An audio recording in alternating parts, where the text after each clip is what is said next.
thrilled to have you with us. Thanks so much for taking the time to join us today. We're glad that you're taking a little bit of time out of your busy schedule to be with us. We've got a great episode coming up. Wendy Ryerson, who is the Lee County CCAO and also a member of the IPAI Board of Directors and the chair of our Education Committee, and lots of great ands you can say about Wendy because she's so involved in the industry. Wendy's going to be our guest today, and we're going to bring her on in just a couple of minutes. Wanted to share a few things with you before we get into Wendy and start talking with her about ethics within the industry and the CIAO code of conduct and our ethics committee and some of those details. Just a few announcements I wanted to share with you. First and foremost, we started these late morning broadcasts back at the beginning of April because we wanted a way to be able to share good information out to our students who need it. And we've found that this has just been a great resource for all of you. We've had a great response from all of you throughout these broadcasts over the past couple months. So thank you so much for tuning in and for your great feedback and interaction. We appreciate it. We want to continue doing these broadcasts moving forward, but we're going to change them up just a little bit. Our plan is in June, we're going to move these broadcasts from being every week to being every other week. So we're going to start doing these every 2 weeks in June. So there's not going to be a broadcast next Thursday. The next broadcast we're going to have is going to be on Thursday, June 11th. It'll still be every other Thursday at 11 a.m. broadcast right here through Facebook. And of course, we'll still be archived on our YouTube channel and also on our website for you to be able to view later on after the broadcast is over. But as I said, these are going to be starting every 2 weeks. Next one will be Thursday, June 11th at 11 a.m. You can still tune in exactly the way that you are right now. We want to keep these going forward. We're going to expand a little bit more. Some of our folks we're bringing in, we want to be able to do some more panel discussions on things that are important to you as participants in the industry. And there's going to be an opportunity in the near future here for you to provide feedback to us on what you'd like to see talked about, folks you may want to have on to share information that is important to you. So just wanted to mention that to you. Another thing I'd like to be sure to point out to folks, due to COVID-19, the IPAI has had to reschedule some of our conferences and workshops that we had earlier in the year. So that's something many of you are aware of. On our website, if you go to ipaiEducation.org, ipaiEducation.org, you click on the course schedule there. You can go to the 2020 course schedule and you can see all of the updated courses, all the updated conferences and workshops are all on there that we've had to reschedule throughout the year. One thing I will note to you, our Northern Conference, which is scheduled right now to take place at the end of June in Rockford, will be rescheduled. We're going to push that out a little bit farther. The state is about to move into phase 3 of the Rebuild Illinois plan, and we want to be sure that when we're scheduling something as large as a conference, that is taking place in a way that is safe and compliant with state and local regulations dealing with COVID-19. So because of that, we're going to be pushing out that Northern Conference a little bit later into the year from where it is currently scheduled. We hope to have those dates to be able to share with you very soon. Another item of note concerning conference and workshop schedule for the year, I know that we still have not released dates for the spring conference. I've received a lot of inquiries about when is the spring conference going to be rescheduled? Is it canceled? What's happening with that? Appreciate you reaching out to us about that. The spring conference is not canceled. We certainly do plan to reschedule it because the spring conference is such a different animal than some of our other trainings that we have and some of our other workshops and conferences. It's a bit of a larger of a beast to be able to reschedule, but we're working closely with all of our instructors as well as with the Marriott Hotel in Normal where we hold the spring conference to try to get that scheduled in the very best method possible. So stay tuned. We will have an announcement about that coming up. Hopefully sometime within June, we'll be able to nail that down a little bit better for you. But the spring conference is happening. We hope that we can also continue to do all of the luncheons and things that we have traditionally taken part in each year at that conference that are so special to many of us, and to be able to do that in a way that is safe and practical for everyone to participate. For our conferences and workshops that have been rescheduled, the IPAI is right now working with our venues wherever possible to do a couple things. Number one, limit capacity, or limit registrations to some of those rooms. We don't want people packed into rooms, right? We want to try to maintain some of that social distancing that is so important. And we're also we're working with some of our venues to move some of those classes that we have to larger rooms in those facilities. So there's more room for folks to be able to spread out and not be sitting on top of one another. Other things like requiring face masks and some of those other precautions are very likely to be happening at our conferences and workshops as we move forward throughout the rest of the year, but we'll be sure to update you on all of that as it gets closer. So again, updated schedule for our conferences and workshops for the year, ipaiEducation.org, and go to that course schedule, and they're all listed right there for you to see. So with that said, I'm just so excited to bring Wendy Ryerson into the conversation. Wendy is just a superstar. She's one of the nicest folks I know. She's a longtime instructor for the IPAI, and she retired from being an instructor. And suddenly she had some time on her hands, so we recruited her to join the board of directors for our organization. She joined the board, pretty quickly became the chair of our newly reformed education committee, and has just been a rock star and knocking it out of the park ever since then. And so we're going to go ahead, we're going to bring Wendy in here to share in this conversation with us. Hey, there she is. Hi, Wendy. How are you? Good morning. I'm good. How are you? Happy Thursday. Happy Thursday indeed. How are things in Lee County? Things in Lee County are probably like everywhere else in the state, a little strange right now.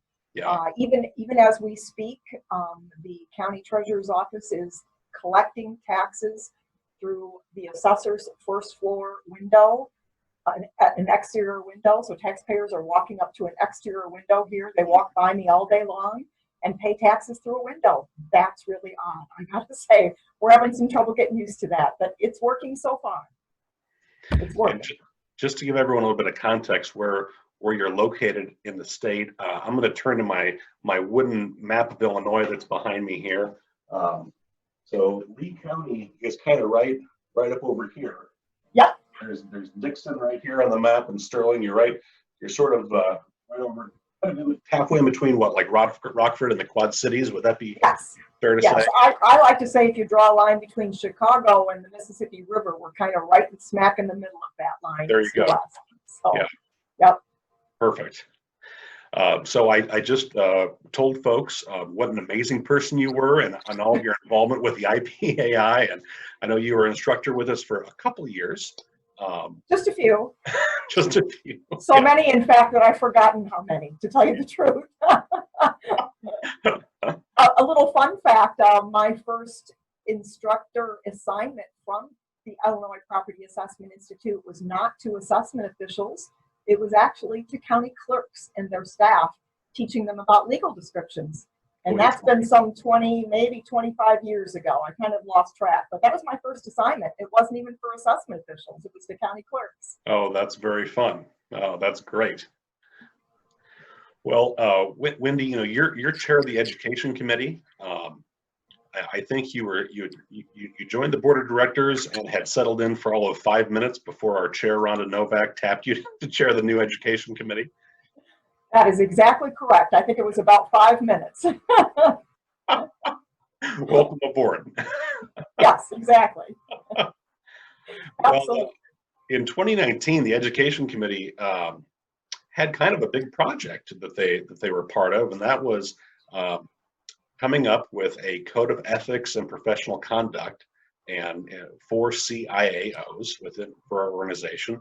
It's something that that's a pretty standard thing that organizations have, whether whether you have an assessment designation for like the IAAO, or you're a certified financial planner, whatever your designation is.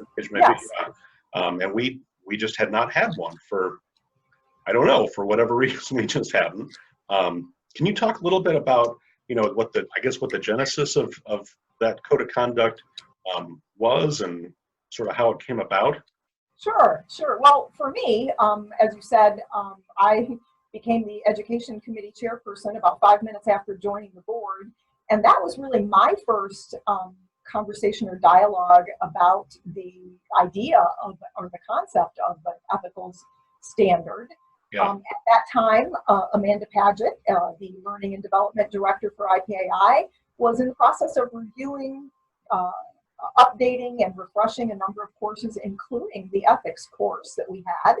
And, you know, that's one of the great things about having new people come on board, is because they ask questions, and usually they're pretty good questions. And Amanda asked, why don't we have one for the CIAOs? And, you know, no one had a good answer for that. I don't know, other than no one just took the time to say, let's develop this. Yeah. And so she kind of tagged us with that assignment, that challenge. And with that, we moved forward. In the past, we've relied in Illinois here a lot on the International Association of Assessing Officials, the IAAO standard of professional conduct, which is hugely comprehensive and a great standard. But of course, as we know, things in Illinois are always a little bit unique than they are with the IAAO or even in other states. So we thought it was a great idea to develop our own professional standards of professional conduct. And so with that in mind, we took off and went running with it, the idea. And just a reminder to anyone, if you have questions as we're going through this conversation today, feel free to comment on our stream here on our Facebook page where you're watching this, and we'll be happy to answer any questions you may have as we're going through this. And if you're interested in referencing this code of conduct that we're going to be talking about, or the other accompanying documents, if you go to our website, ipaiEducation.org, click on the top menu item, the CIAO designation heading. Underneath there is a menu item called Code of Conduct. And all these documents, everything we're going to be talking about is right there if you want to follow along as we're having this chat. So Wendy, who was involved in drafting, and can you talk about the process that went through to come up with this Code of Conduct? Sure. We initially started with the Education Committee. Of course, when I was tapped with being the chair of the Education Committee, there wasn't a committee. So our first assignment was to develop a committee, and our goal, just in general, not specific necessarily to the Code of Conduct, but in general, was to get a variety of individuals from small jurisdictions, large jurisdictions. We wanted a wide perspective. So we did manage to find individuals that represented not just township organizations, small and large, county organizations. We had on the Education Committee, we also had the Illinois Department of Revenue representative, Adrian Bailey. Of course, IPAI staff was there. We also were lucky to have a representative from the Property Tax Appeal Board serving on our Education Committee. So once we got the committee kind of put together, we had a number of tasks, but specific to the ethics, we talked about this and decided that we probably also needed to broaden the number of individuals that were involved in these discussions to the CIAO organization. So the CIAO organization, we tapped them and said, can you give us some names of individuals that would like to work on this project with us? And they did. So we had, I'm happy to say, a broad overview of individuals with a wide variety of experiences and perspectives to put this document together. We had a number of meetings throughout the course of last year and talked through all the different facets of the document. First and foremost, what is our code? And once we had the code itself, the Code of Professional Conduct developed, then we had to step back and say, okay, we've got the code now. How about what are we going to do to enforce that code, or to just promote and educate people that the code exists and what these standards are that we've developed?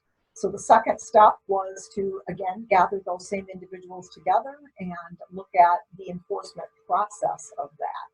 So it took us a number of meetings throughout the year, and I think it was a very, on a high level, a very inclusive process. We probably averaged anywhere from 7 to maybe 11 or 12 individuals on any given time at any given meeting that was providing us with input. So I felt pretty good when we got all done, that we had that wide variety of perspective that gave us a good overall document. Yeah, it was really it was a pretty comprehensive group, as you said, who provided feedback. And it was so interesting sitting in those meetings too, where you would hear different perspective. If somebody was a a township assessor in the collar counties, or if they were a county assessor in more of a rural area, maybe in downstate or in Southern Illinois, just to hear the regional perspectives of folks was so important. But I thought it was interesting too that there were still common themes, right? That went no matter where you were from or the size of your jurisdiction, what part of the state, there were common themes that were flowing through those conversations as this was coming together. Absolutely. And I'd say one of the most common themes, kind of our top highest priority, was that by developing these standards and following these standards as assessment professionals, we were going to be providing confidence in the overall property tax system to the taxpayers and those individuals that interact with us as part of that property tax system. And this was one of our loftiest, highest goals, to provide that level of confidence that we have standards and we follow those standards. So again, I felt pretty good when we got the process all finished. Yeah, absolutely. So we talked a little bit earlier about the ethics course that the IPAI has. For those who don't know, a few years ago, the qualifying series of courses that someone takes to obtain their CIAO, they were retooled, and it used to be you have to take 3 courses, 3 core courses, and as well as 2 electives. Well, you still have to do that, except now there's a 4th core course you have to take, and it's an ethics course for new assessment professionals. And that got implemented a couple of years ago. It was retooled and rewritten in time for last year's new folks joining the qualifying series. And actually in 2020, there's a new version of it that's for folks who already have their CIAO. So we want to make sure that folks are going through the process in some fashion, especially when they're coming on board as new CIAOs, going through that ethics course. But I mean, Wendy, I know a lot of questions that we have received is, well, I already have my CIAO, I've had it for 10 years, I've had it for 20 years. Am I now required to take an ethics course every so many years, sort of like you're required to, do USPAP, right? On a regular basis. I mean, is that a requirement now with all of this, or how does that sort of fit together? It's not a requirement. At this point in time, if you're working towards your CIAO designation, or if you're working towards one of the advanced level designations, the ISRM, then it is a requirement. But for those who already had their CIAO for a number of years, not a requirement. However, I'm going to encourage people to take it. As you well know, we have some great instructors working for the Illinois Property Assessment Institute, and some of the feedback I've gotten from those instructors that have taught this class is that they get into some really, really good conversations about ethical dilemmas and, how should we all react if we're presented with a particular ethical dilemma. So even though you may not be required to, I would encourage you to take this class, because I hear it's very interactive, interesting, and people come away really having learned a lot. And if nothing else, they look at something in a whole different perspective than they may have before that. So. Yeah, absolutely. It's a very thoughtful class that gives folks, real world examples and dilemmas of, this is something that has happened, not just something that could happen, but it goes through and gives examples of these are things that have happened in assessment offices across the state. How would you approach those, or what's the ethical or the best practice to handle this particular situation? It's really, we've had great reviews from the ethics course after it was retooled. And we expect that to sort of continue. Exactly.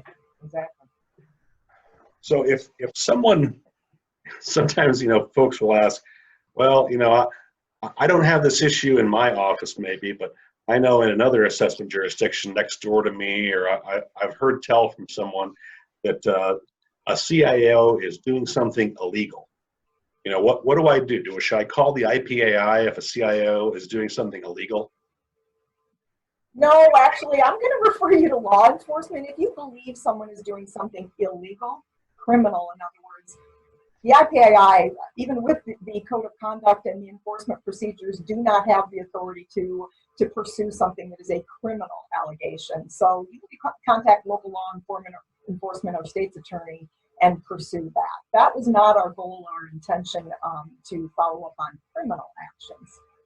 Yeah, I think it's important that folks understood too, and we talked about some of these things early on, but I think it's a good reminder. We've designed the reporting process for people if they do have a complaint or a concern, so that it's not a political witch hunt. Or if you know, like if you had a, you know, you had a DUI 10 years ago, you know, or something like that, am I in danger of losing my CIAO? You know, no, absolutely not. That's not the purpose of this. The purpose is to, you know, maintain standards within the industry and best practices in the assessment world in which we all live. Correct. And we did actually also put a 4-year look back. It built that in because we didn't want to go back to something that somebody may have done when they were young and not necessarily, you know, doing all the right things. So that was one standard, is that there's a 4-year look back. In other words, the violation or the conviction had to have occurred within the last 4 years. But also, it's important that it's relevant to the code of conduct. So something that's not relevant to the code of conduct is not something we are, you know, going to be pursuing. Yeah. Well, Wendy, I mean, if someone does have, a concern about that they've seen someone else doing who is a CIAO, how do they go about reporting that to the IPAI? Well, the IPAI's website that you already referred to earlier, under that CIAO designation dropdown, and you get to the Code of Conduct tab or page, there is a reporting link that you can go on to that, thank you very much, Josh developed for us, that walks everybody right through the process. It tells you, for example, the types of issues that would be something you would want to report on. It gives you examples of documentation that you would need to provide to support that particular complaint or issue. It walks you through what happens in the process after you filed your complaint. And this is probably a good time to talk about the idea or the concept of an anonymous person filing a complaint. Sure. The committee spent a lot of time discussing whether or not we should accept relevant anonymous complaints. And while we see, you know, the pro of that, which is people are more likely to file a complaint if they can do it anonymously, we also came finally to the conclusion that if there is an issue that is serious enough, we'd like to know who it is that's filing the complaint. However, what we did decide as a way to maybe assure people or encourage people to file a complaint if they know there's something going on, is that we have a practice and a policy set in place now that will protect the name of the person filing the complaint. That is not going to be public information. That is something that will be known by the ethics officer and the ethics committee only, and that's as far as it will go.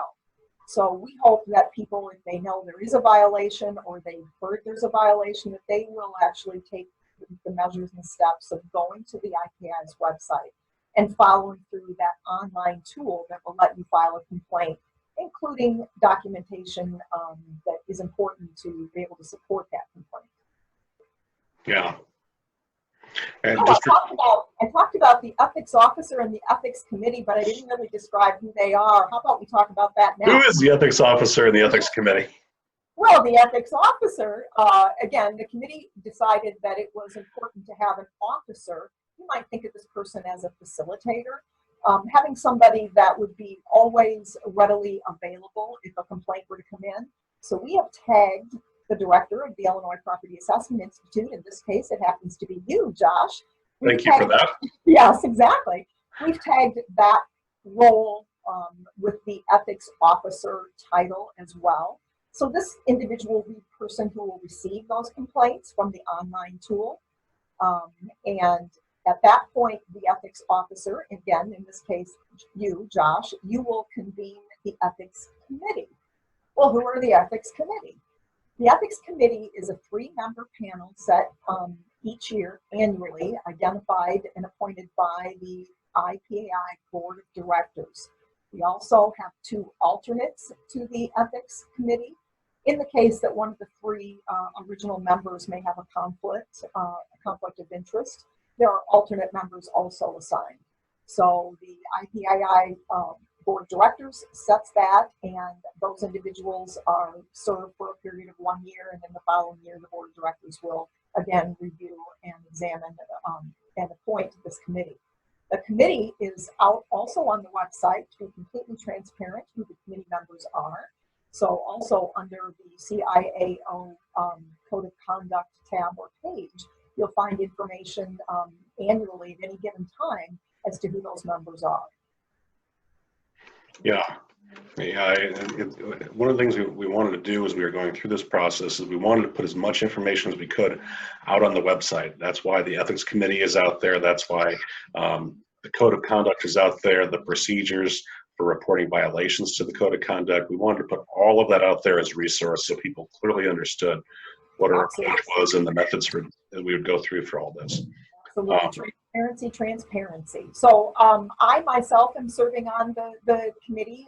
Gary Twist, the Tazewell County CCAO. Vicki Sheets from Decatur Township. She's a Decatur Township assessor. Those are the 3 members. We have a couple alternates. John Dabrowski from the Bloomingdale Township assessor is one alternate, and Deb Lane, who is a multi-township assessment district assessor in LaSalle County, is the other alternate. And so again, this committee will serve, and these alternates will serve for a year. They were appointed in January, so we'll serve through the end of this year, and the board of directors will revisit those members come next year. Yeah.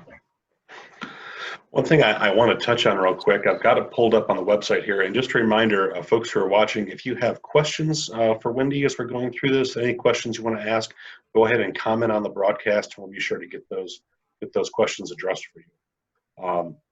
You know, when it comes to submitting supporting documentation, you know, which when you're filing a complaint against someone, it can't, you know, you can't just say, well, they did this, and we say, oh, okay, well, you get, you get this punishment because you did that. I mean, the ethics committee, they're going to need documentation of some kind to really better understand, you know, what this complaint is about.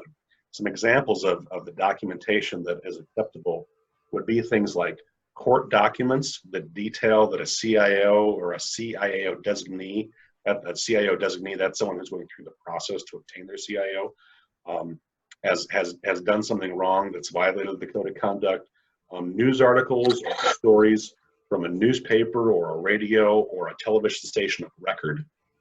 So that would mean like the actual published newspaper you could deliver to your house, a local radio station, some of their news articles, something from a local television outlet. Those are the acceptable types of news articles that we're looking at.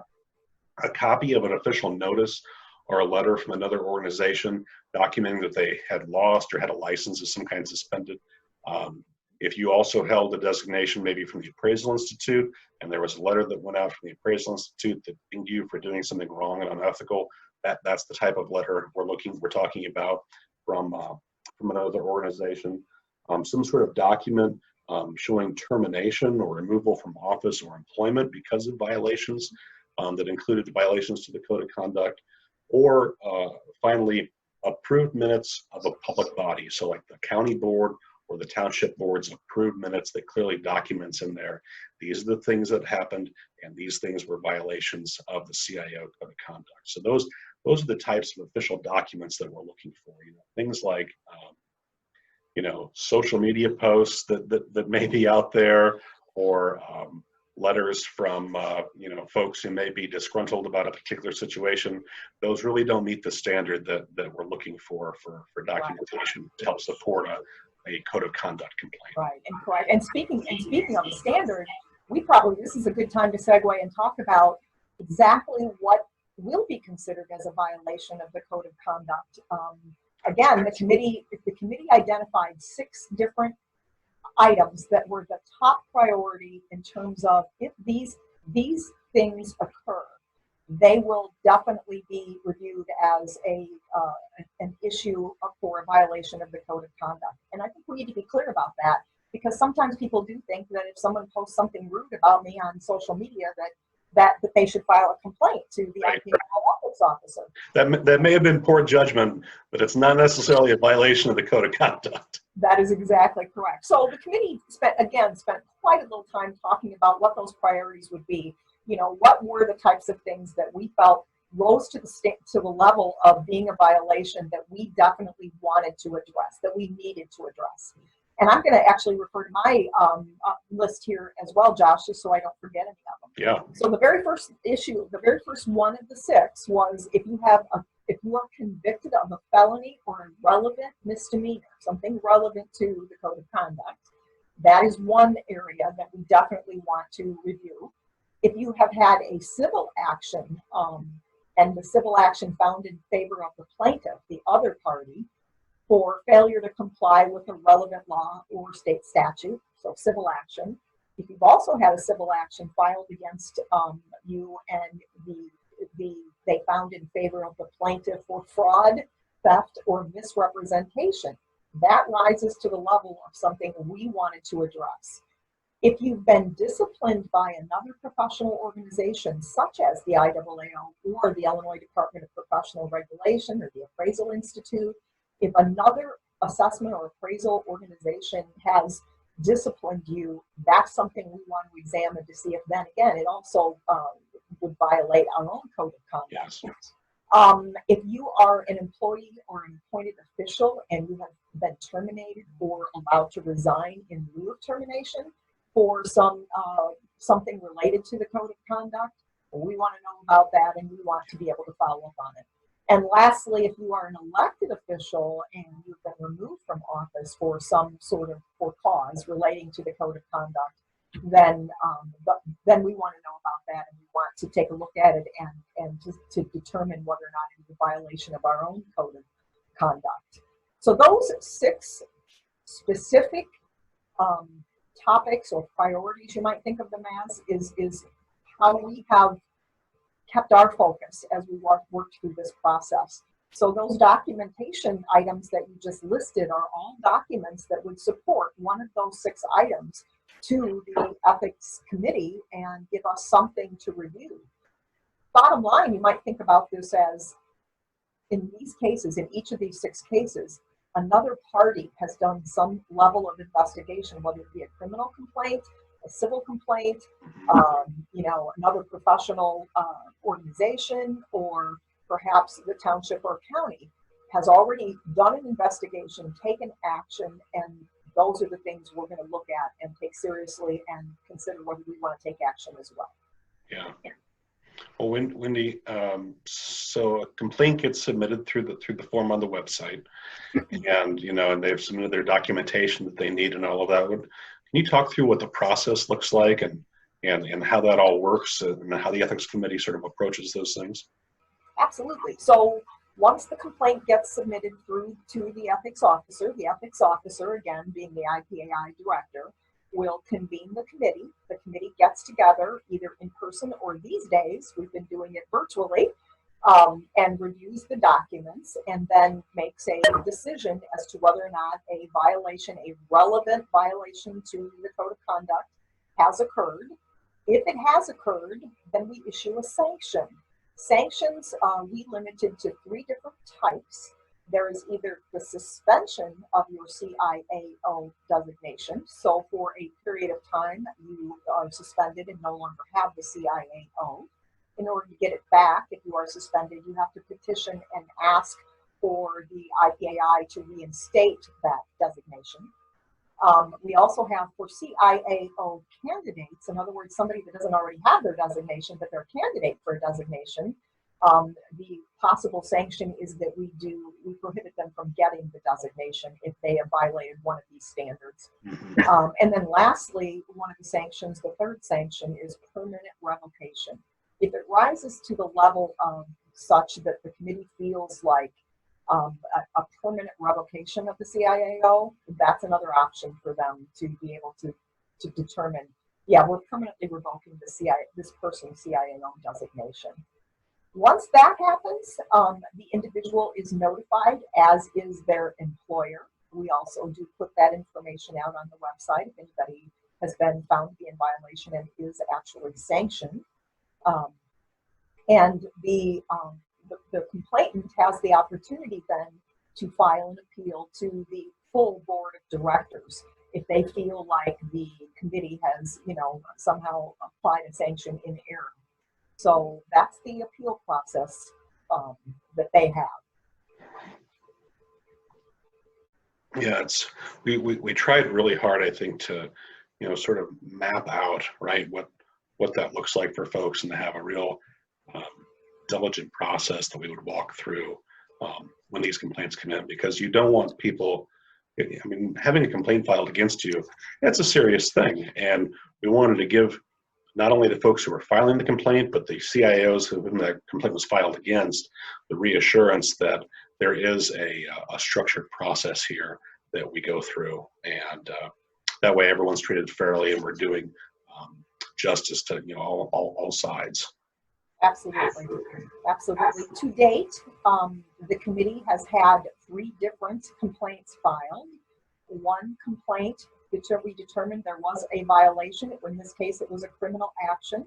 So we have the proper documentation to support that criminal. In this case, the individual pled guilty. So we had the court documents that supported that, and a permanent revocation was issued in that case.